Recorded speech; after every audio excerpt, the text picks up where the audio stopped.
First, I really would like to thank Director Santiago and the whole NBI troop here. Talagang maganda yung pagkakatrato nila sa anak ko.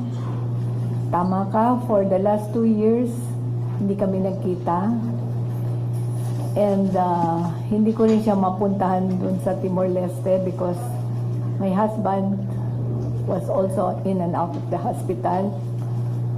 We were not able to go home to Negros the past 2 years until my husband passed away last December 24.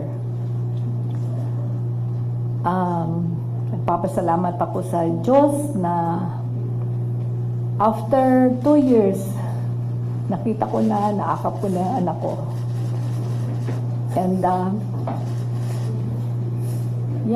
I would also like to thank the people who have been supporting us with their prayers. Thank you. Bilhin niyo na lang po sa kanya, ma'am. Bilhin niyo po. Bilhin niyo po sa kanya. Ang bilin ko talaga sa kanya is parating manalangin. They will be done. Alam niya yon.